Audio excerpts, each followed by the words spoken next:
찾으시는 하나님입니다. 능력 있는 사람들을 찾으시는 하나님. 어떻게 보면은 좀 능력 있는 사람을 찾으시는 하나님, 우리가 갖고 있는 상식으로는 조금 반대되는 개념의 설교 제목을 가지고 있죠. 근데 오늘 본문 말씀에 보면요, 하나님이 생각하시는 능력이 있음의 기준은 우리의 능력이 있음의 기준과 다르다는 것을 오늘 말씀을 통해서 볼 수 있다는 것입니다. 우리는 어떤 사람을 고용할 때에 이 일에 적합한 사람들을 고용합니다. 이 일에 적합하지 않은 사람들을 굳이 내가 고용을 해서 내 비즈니스에 도움이 안 되도록 하는, 그렇게 하는 사람은 지혜로운 고용주는 아닌 것을 우리는 알 수 있습니다. 그래서 우리는 그 어떤 사람을 쓴다고 했을 때 그 효율성에 대해서 고려를 안 할 수가 없습니다. 그래서 대체로 자격 요건을 중요시합니다. 그런데 하나님에게도요, 이런 자격 요건이 있으십니다. 그 자격은요, 하나님 앞에 드림이 있는가, 하나님 앞에 순종이 있는가입니다. 존 메가터 목사님은 이렇게 말씀했습니다. 예배는 본질적으로 드리는 것이다. 그리스도인으로서 주일에 함께 모이는 이유는 드리기 위함이다. 따라서 우리가 무엇을 얻기 위해서, 축복을 받기 위해서 교회에 나와서 주님 앞에 예배를 드리는 것이라면 동기가 잘못되었다, 이렇게 말씀하고 계십니다. 우리의 초점은요, 하나님으로부터 무엇을 받는 것이 아니라 하나님께 나의 삶을 드리는 것에 맞추어져야 합니다. 예배는 우리를 하나님께 드리려 하는 그 열망의 집합체이며, 그것은 우리의 자신의 마음의 태도와 우리의 소유까지 드리는 것까지 포함되어야 합니다. 요약하면 받기 위한 예배의 중심이 아니라 드리기 위한 예배의 중심이 되어야 한다는 사실입니다. 저는 저와 여러분들이 우리의 몸과 마음과 물질이 온전히 하나님 앞에 드려지는 것을 기뻐할 수 있는 믿음의 성도들이 될 수 있기를 기도합니다. 오늘 본문 말씀을 통해서요, 하나님께서 찾으시는 사람들이 우리가 되어야 되지 않겠습니까? 그렇다면 말씀을 통해서 하나님이 찾으시는 사람이 되기 위해서는 오늘 우리가 하나님 앞에 드려야 하는 순종이 어떤 것인가 말씀을 통해서 보겠습니다. 오늘 본문에는 모세에게 하나님의 뜻을 물으러 온 수많은 백성들이 찾아옵니다. 그래서 모세는 이 사람들을 다 감당할 수 있는 그런 능력을 가진 사람이 아니었어요. 하루 종일 아침부터 밤까지 그들의 송사를 해결해 주는 일을 감당합니다. 이때 모세의 나이가 몇 세였죠? 80세. 여기 80세 넘으시는 분들이 몇 분 계실까요? 거의 안 계신 것 같은데, 모세가 80대에 아침부터 저녁까지 백성을 위해서 하나님을 감당하였다는 것을 볼 때요, 우리가 노쇠해서 하나님을 할 수 없다, 변명할 수 없는 것 같습니다. 그의 열정과 열심은 20대에 못지 않았습니다. 사랑하는 성도님들, 이렇게 모세가 나이를 잊은 열심과 순종을 보일 수 있는 이유는 그가 하나님께 드림을 기뻐하였기 때문입니다. 그리고 백성을 사랑하는 마음을 하나님께로 받았기 때문입니다. 그렇기에 우리들도 나의 나이에, 나의 상황에, 나의 환경에 변명하지 않고 하나님 앞에 나아가야 되는 것은, 하나님을 기뻐하는 사람은 이렇게 하나님께 드리는 것이 우리의 삶의 기쁨이 되기 때문을 알기 때문입니다. 모세의 모습을 보면서 우리 한 가지 더 배워야 되는 모습은, 그는 장정만 60만 명이 되었던 그 백성들, 전체 모든 백성을 합하면 200명이 넘는 그 숫자였는데, 그는 그 자신을 높이는 모습이 아니라 그 자신을 겸손히 낮추는, 섬기는 모습을 보여줬다는 것입니다. 제가요, 식당 알바를 한 6년 정도 하고 있어요. 근데 정말 목회자로서 부끄러운 모습, 보기 싫은 부류의 사람들이 있어요. 제가 이렇게 말하면 아시겠지만 교회 그룹 멤버들이에요. 그분들이 신앙의 모습을 보이고 좀 겸손히 하는 모습을 보이면, 일하는 친구들이 교회를 다니지 않는데 그 아이들도 교회에 대한 좋은 마음을 받을 수 있을 텐데 하는 아쉬움이 있어요. 제가 어떤 데 일하러 딱 갔는데요, 그 모 교회 장로님이 그룹으로 예약을 한 30명 하셔서 들어오시면서 저한테, 야 일로 와봐, 이러고 하시더라고요. 저한테. 그래가지고, 야 내가 그 교회 장로인데 너 우리한테 잘해야 돼. 우리 예배 드릴 거니까 노래도 꺼놓고 우리 예배할 수 있게 잘 해놓고 서비스 알아서 잘해, 알겠지? 이렇게 말씀하시더라고요. 그래서 제가 들으면서 이게 세상이 교회를 욕하는 모습인데, 근데요 제가 이 일을 한 번 겪은 게 아니라요 한 3번, 4번 저와 일하는 친구는 좋은 교회 그룹들도 많지만 안 그러신 분들도 꽤 많으세요. 그래서 제가 그런 손님들을 볼 때 같이 일하는 동생들한테 참 미안했어요. 교회를 다니지 않는 친구들인데 교회 그룹이 온다고 하면 일단 반발심부터 갖고 있는 그런 청년들, 그런 아이들 모습 보면서 참 미안하고 내가 미안하다 이렇게 사과를 하게 되더라고요. 근데요 교회 직분자들 분들 중에서도요 권위적인 모습을 갖고 계시는 분들이 꽤 계세요. 옛세대에 많이 계시겠지만 그런 권위적인 모습과 무례한 모습, 존중하지 않는 모습을 갖고 계신 분들도 계시거든요. 근데요 직분을 주신 하나님의 목적과 뜻을 이해하면요 그렇게 살 수 없어요. 오늘 모세처럼 겸손히 섬기고 겸손히 순종하는 모습으로 살아야 되는 모습을 하나님께서 말씀하시고 계시거든요. 우리는요 기본적으로 연약하고 어려운 자들의 친구가 되어줘야 합니다. 그런 삶을 사는 것이 주님이 우리에게 말씀하시고 주님이 주시는 우리의 마음입니다. 그렇기 때문에 모세에게 나오는 것이 백성들은 어렵지 않았습니다. 그가 권위적인 모습으로 무례히 행하는 사람이었다면 하나님의 뜻을 구하기 위해서 그 수많은 백성들이 아침부터 저녁까지 모세에게 나오지 않았을 거예요. 근데 모세는 하나님에 대한 열심이 있고 하나님의 일을 기뻐하는 마음이 있으니까 그 수많은 백성들이 그에게 오는 것이 어렵지 않았습니다. 우리의 모습은 어떻습니까? 우리 직분자들에게 성도들, 연약한 성도님들이 오기 쉬운 나는 그런 사람인가? 그들이 정말 기도가 필요하고 어려움이 있을 때 나는 그들의 안식처가 되어줄 수 있는 그러한 직분자인가? 우리는 그러한 모습을 좀 돌아보아야 될 줄 믿습니다. 우리의 우선순위는 그래서요 하나님의 일이 먼저 되어야 됩니다. 우리의 우선순위는요 하나님의 기쁨이 되는 것이 되어야 됩니다. 우리 찬양의 뜻이 우리가 원하는 한 가지 주님의 기쁨이 되는 것, 그 고백이요 그냥 내 말로 끝나는 것이 아니라 내 삶 가운데서 우리가 드리는 삶의 고백이 되어야 될 줄 믿습니다. 모세가요 장인어른이 찾아왔어요. 그죠? 그렇다면요 우리 한국적인 정서로서는 장인어른이 찾아오면 어떡합니까? 대접해야 됩니다. 그렇죠? 그렇지 않습니까? 우리 교회에 많은 분들도 계실 거예요. 한국에서 먼 친척이나 가족들이 찾아오면 어떤 분입니까? 주일날 나오기 쉽지 않잖아요. 그렇죠? 어디 좋은 곳 데려야 되고, 그렇죠? 특별히 몇 년 만에 오시니까 같이 예배하기보다 다른 것을 택한다는 거예요. 그런데 이게 우리가 하나님이 우선순위 되지 않는 모습이에요. 부끄럽게도 같이 예배하고 같이 다른 걸 행해야죠. 하나님이 예배하는 것이 먼저 되고 그 이후의 일들은 나중에 해야죠. 그게 하나님을 우선순위하는 예배자의 모습이죠.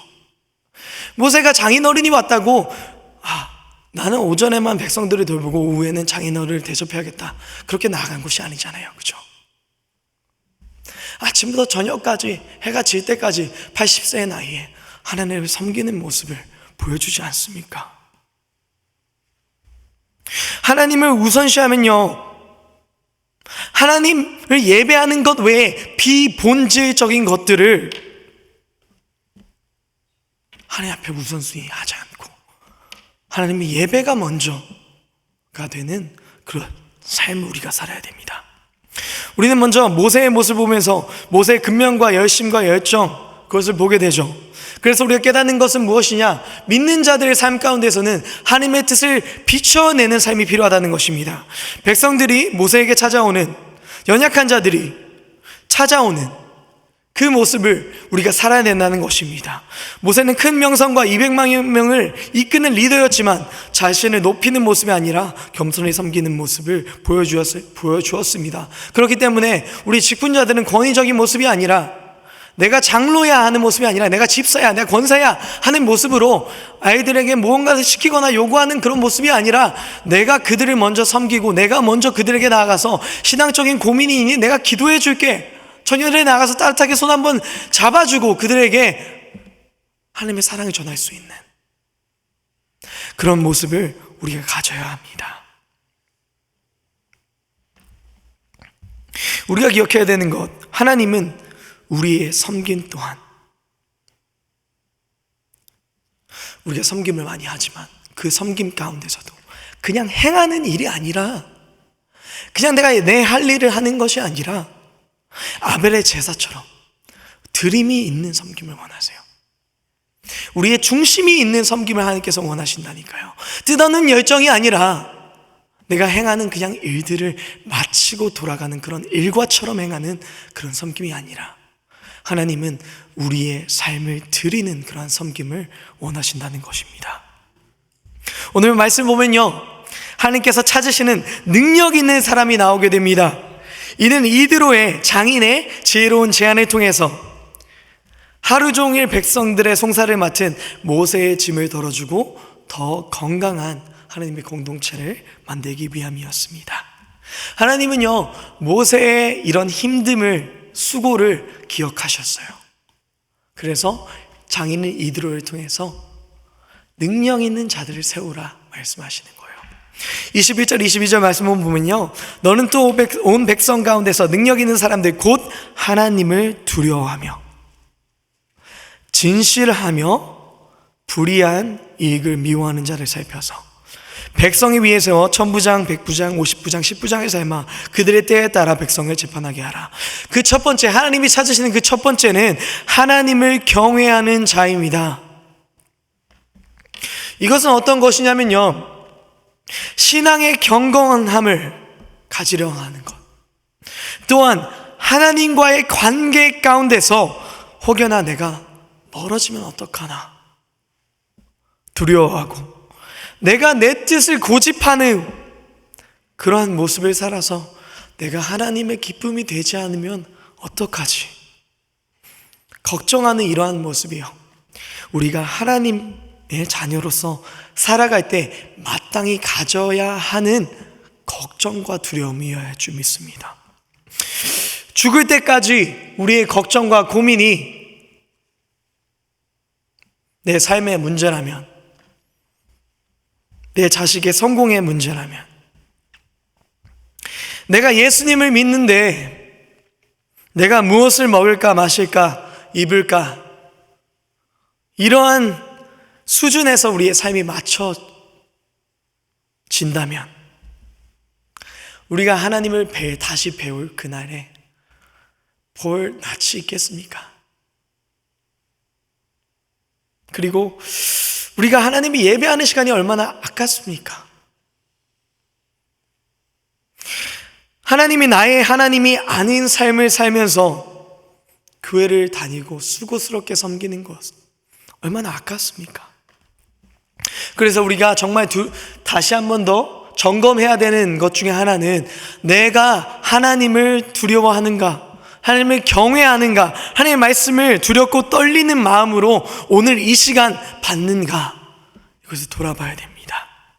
하나님의 은혜에서 스스로 끊어진 삶을 살게 될 것을 두려워하는가, 나의 예배를 하나님이 받으실까 아니면 받지 않으실까 하는 두려움이 이 시간 우리는 있어야 합니다. 또한 우리의 삶 가운데 하나님의 뜻을 비추지 못하는 것에 대해서 우리는 그냥 그렇게 하지 못했네 에서 끝나는 것이 아니라 애통하는 마음이 있어야 합니다. 하나님의 뜻을 비추지 못하는 것, 주님의 기쁨이 되지 못하는 삶을 살지 못하는 것을요, 우리는 비통해야 하고 애통해야 합니다. 19절에 이드로는 모세에게 이렇게 얘기합니다. 하나님이 그대와 함께 계실지어다. 하나님의 일을 감당하는 사람은요, 하나님이 함께 계셔야 한다는 것을 뜻하고 있습니다. 이는 하나님이 함께 하셔야만 우리가 하나님의 일들을 감당할 수 있다는 것을 말씀하고 있는 것입니다. 아무리 능력 있는 사람들을 교회에 모아놓고 그들로서 사역을 감당하게 한다고 해서요, 교회가 되지 않습니다. 사이즈는 키울 수 있겠죠, 그죠? 이벤트로 사람들을 끌을 수는 있을 거예요. 근데 그거는 교회의 이름과 모양만 가질 뿐 하나님의 교회는 아닐 것입니다.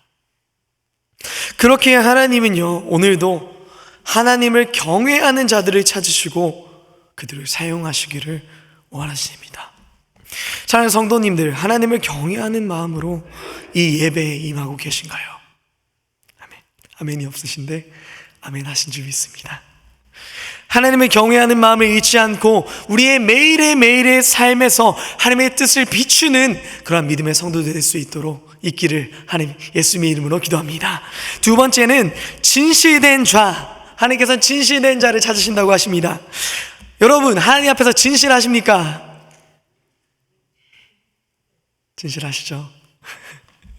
저는요, 여러분들이 아멘 하셨지만 저는 진실되지 못할 때가 참 많아요. 특별히 하나님 앞에서.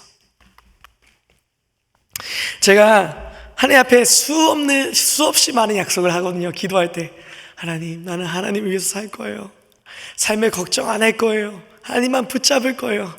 은혜로 살 거예요. 하나님 사역할 때 내가 지치지 않고 하나님 예배할 거예요. 그런데 그 기도가 며칠도 가지 않아요. 그리고 무너집니다. 하나님 앞에 저는 진실되지 않아요.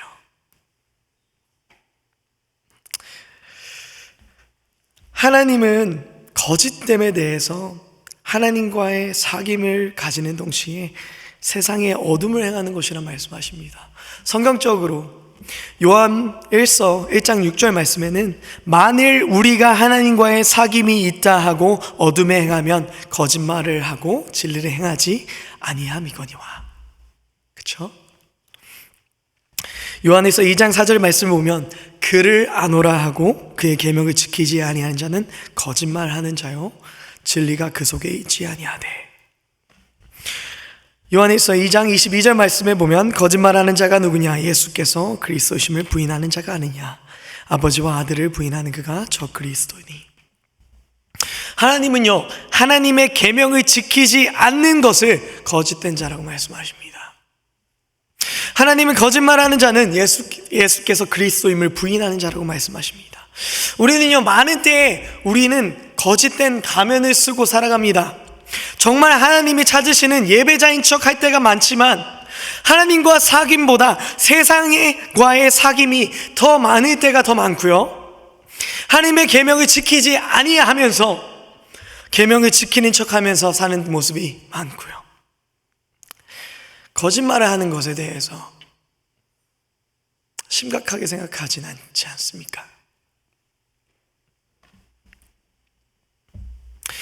여러분, 입벌구라는 말을 아십니까? 혹시 입벌구 아시는 분 계십니까? 모르십니까?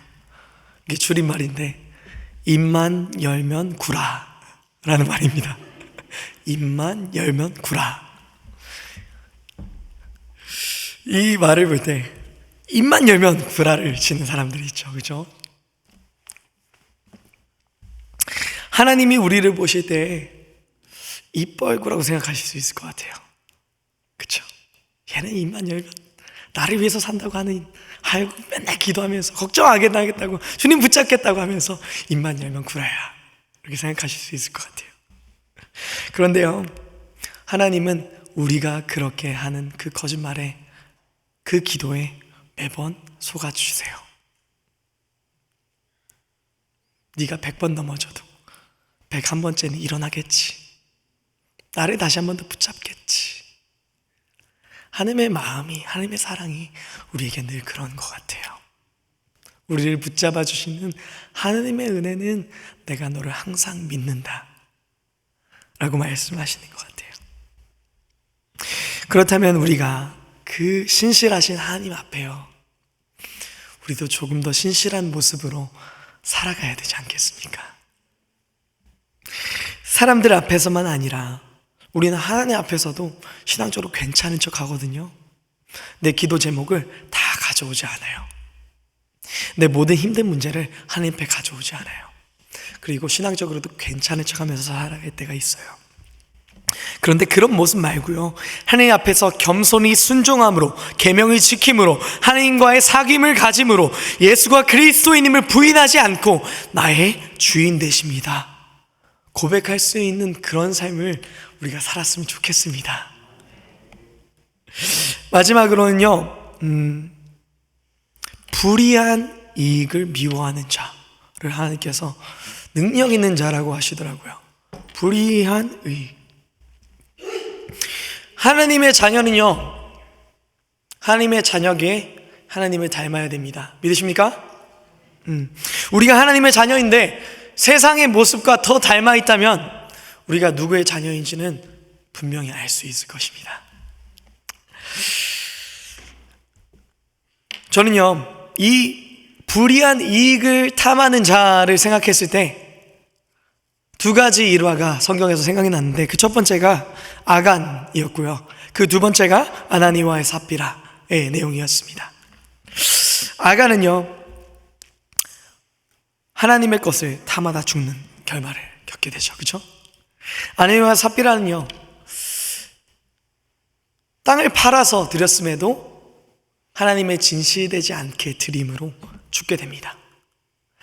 어떤 청년들이 너무하는 거 아닙니까? 하더라고요. 전도사님이 이게 말이 됩니까? 하나님 앞에 드렸는데 왜 죽습니까? 라고 하더라고요. 근데 하나님 분명히 원하시는 그 목적이 있었어요. 왜냐면요, 하나님은 이들의 죄를 되게 심각하게 여기셨어요. 죽음까지 이르는. 그렇죠? 왜냐면요, 하나님은 죄가 누룩과 같음을 아셨기 때문이에요.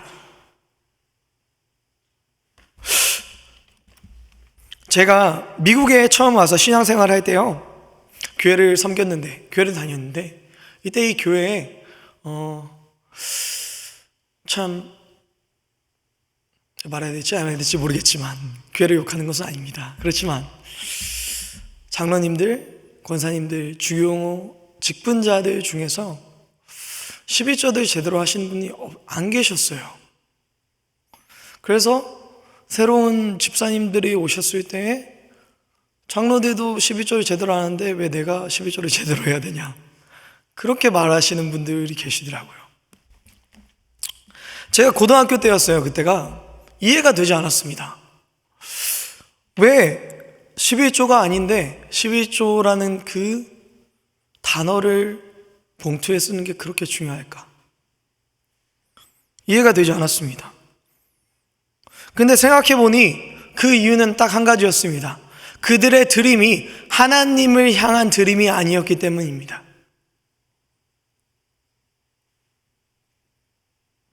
하나님을 위한 것이면 얼마를 드리건 뭐가 중요합니까? 11조라는 그 이름이 왜 필요합니까? 그냥 주일헌금 봉투에, 감사헌금에 그냥 드리면 되는 건 아닙니까? 근데 이미 많은 교회에서는요,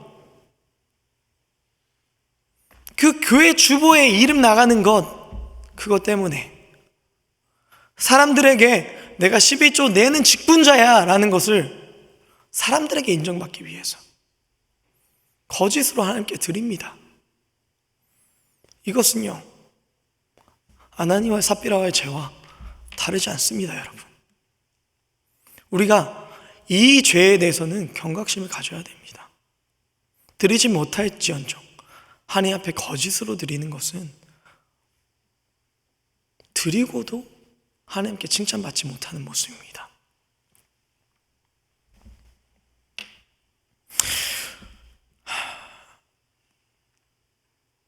내 이익을 챙기는 게, 그쵸? 불의한 이익을 챙기는 게 이것뿐만 아니잖아요. 그쵸? 교회를 다니면서 탈세하시는 분들도 많이 계시고요. 그쵸? 교회를 다니면서 남을 속여서 이익을 챙기시는 분들도 많이 계십니다. 초반에 이민교회에서는 사기가 얼마나 많았는데요. 저도 사기를 당했었습니다. 제가 충격적인 걸 얘기해 드리자면, 저는 교역자한테 사기를 당했습니다. 그리고 그 교역자를 나중에 다시 한번 만났어요.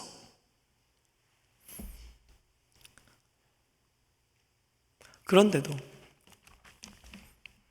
저는 나중에 그 분을 분명 용서하고 사랑하는 마음으로 이렇게 했지만, 이 일을 만약에 믿음이 없는 자들이 겪었다면 얼마나 당망하고 하나님을 원망하겠습니까? 우리가 그런 원망의 대상이 되지 않아야 되지 않습니까? 모두가 세상이 하는 일이면 당연시 해야 되는 것, 그거는 그리스도인으로서 해야 되는 행동이 아닙니다. 그렇게 사는 것은 빛과 소금의 자녀 그 하나님의 자녀의 삶이 아닙니다. 그것은 교회의 몸된 지체가로서는 해서는 안 되는 그런 모습입니다. 정말 간단하게 하나님이 기뻐하시는 일에 순종하고 하나님이 가증스럽게 싫어하시는 거짓된 모습은 멀리하고 그렇게 살아가는 것이 하나님의 자녀된 모습은 아닙니까? 제가요, 이 교회에서 사역하기 전에 그 전 교회에서 한 달에 450불을 받으면서 사역했습니다. 그리고 한 200불 정도 헌금했어요. 근데 기뻤어요. 그리고 유스그룹 아이들이 배고프다고 하면은 그 아이들 햄버거 사주고 피자 사주고 그랬어요. 제 자랑을 하려는 것이 아니라 주님을 위해서 살아간다는 것은 우리의 삶을 맡겨드리는 것 아닙니까? 제가 제트남 교회 처음 왔을 때에도 첫 사례비 받으면서 너무 감사해서 첫 예매로 다 드렸어요. 하나님 앞에. 그래야 좀 맡기는 것 같았어요, 삶이. 제가 그래서 청년들한테도 새 직장을 얻게 되면 첫 열매를 꼭 드려라. 인생에 한 번은 하는 건 아니지 하면서 꼭 얘기해요. 그렇게 드리는 청년들이 하나님 앞에서 더 큰 복을 받더라고요. 하나님의 기준은 딱 한 가지인데 그것은 하나님의 말씀에 따르길 원하는 자들입니다. 세상적으로 명예가 있거나 능력이 있거나 돈이 있는 사람들이 아니라 하나님께 드림이 기쁨이 되는 자들을 하나님께서 이 시간 찾으신다는 것입니다. 그렇게 이드로는 이런 지혜로운 방법을 제시하고 뭐라고 덧붙입니까? 23절에 하나님이 허락하시면 내가 이 일을 감당해라 라고 말하는 거예요. 하나님께서 보시기에 선한 방법임에도 하나님의 허락하심이 우리의 삶 가운데 필요하다는 것을 말씀하고 계신다는 것입니다. 이것이 하나님께 우리의 삶의 주권을 드리는 모습입니다. 나의 생각과 나의 뜻대로 결정하지 않고 하나님의 허락하심이 필요하고 하나님께 나의 결정권을 드리고 살아가는 삶이 우리가 하나님이 사용하시는 주님의 자녀로서 종으로서 살아가는 모습이 되어야 된다는 것입니다. 하나님은 여러분이 하나님이 찾으시는 능력 있는 사람들이 되길 원하세요. 지금 내 삶에 경외함이 진실함이 불이익을 미워하는 그런 마음이 없다면요, 여러분, 아무리 하나님의 일을 많이 해도 그게 하나님의 영광이 되어지지 않습니다. 아무리 일을 많이 해도 결국 썩어질 나의 영광과 나의 유익으로 남게 됩니다. 사랑하는 성도님들, 하나님은 우리가 세상의 기준이 아니라 하나님 나라의 기준을 가지고 이 땅에서 불이익을 맞게 되더라도요, 좀 바보같이 사는 것 같더라도요, 정직하게 타협하지 않고 말씀에 순종하며 살기를 원하십니다. 그러한 드림을 하나님께서는 귀하게 여기시고요, 그 삶을 책임져 주십니다. 우리가 삶 가운데서 내 짐을 꽉 메고 있는데 그 짐을 어떻게 하나님께서 들어주십니까? 하나님 앞에 내어놓아야 하나님께서 책임져 주시지 않겠습니까? 여러분들의 삶의 문제랑 모든 것들을 하나님 앞에 내어드리고 기도로 나아가야 하나님께서 그 기도를 들으시는 것입니다. 여러분, 그러하오니 믿음으로 하나님께 나아가시기를 이 시간 예수님으로 축원합니다. 하나님의 경외함으로 들음의 삶을 사시며 말씀을 통해 하나님과의 사귐을 가지며 불의한 이익을 내가 피한다, 멀리한다, 그러한 개념이 아니라 불의한 이익을 내가 하나님의 자녀로서 이 일을 미워한다, 그러한 모습으로 하나님이 기뻐하시는 삶을 위해서 살기 위해서 오늘도 말씀에 순종하는 모습으로 주님 앞에 나아가는 저와 여러분 될 수 있기를 이 시간 기도합니다. 이 시간 기도하겠습니다. 하나님이 찾으신